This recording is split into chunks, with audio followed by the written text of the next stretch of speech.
I never thought I'd come back a changed person with a new mindset, but I did, and I'm extremely pleased with that development. East Tennessee State University students were invited to participate in a spring 2016 alternative spring break trip focused on the history and modern-day context of the civil rights movement.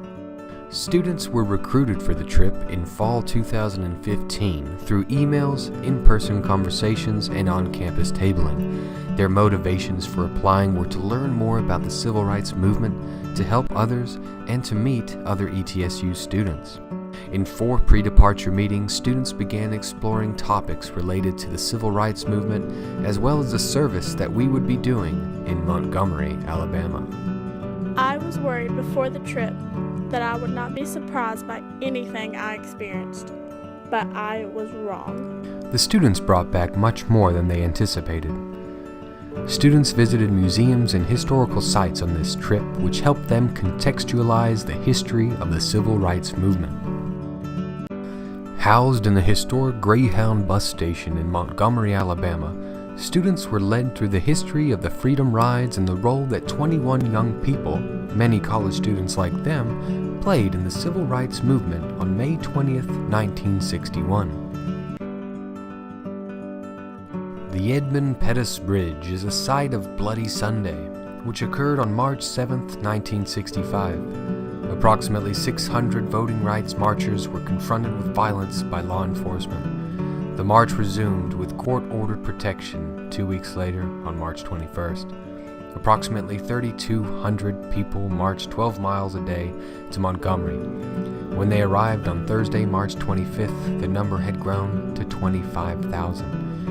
Nearly 5 months later, the Voting Rights Act of 1965 was signed by President Lyndon Johnson.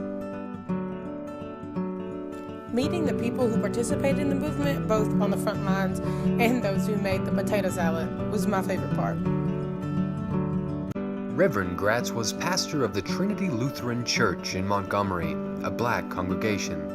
He and his wife Jeannie played a pivotal role in the Montgomery bus boycott. They continue to be active in Montgomery as members of One Montgomery and the National Center for the Study of Civil Rights and African American Culture at Alabama State University.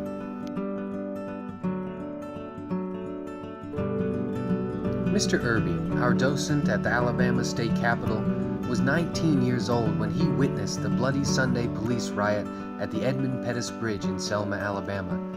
He was one of the thousands who marched along the 54 miles between Selma and Montgomery and was present during Dr. Martin Luther King Jr.'s speech from the Alabama State Capitol. My favorite part was working with Common Ground Montgomery and the after-school program. I was able to better understand some of the hardships that the children faced daily. Founded by Brian and Delta Kelly, Common Ground Montgomery's mission is to create a safe haven of love and grace, along with structure and discipline for the kids in our neglected and impoverished community. Trip participants were able to work directly with children, helping them with their homework, providing them with play, and helping them think about their hopes and dreams. Service was also done through House to House, an organization whose mission is to rebuild and strengthen homes on the under-resourced west side of Montgomery, Alabama. The organization purchases and renovates abandoned homes, which provides affordable housing options for neighborhood families.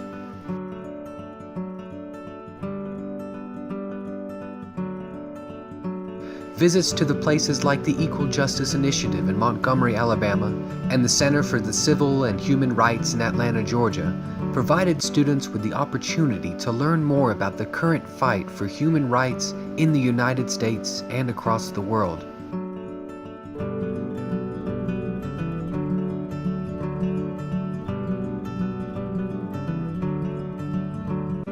This experience will stick with me and is something that I can apply not only to everyday life, but to my future career as well.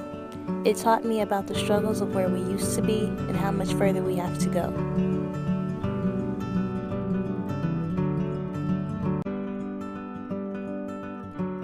Students came back from the experience with new understandings of their community at ETSU in Johnson City and the world. 67% of participants indicated that they are more interested in participating in service learning and community service as a result of the trip.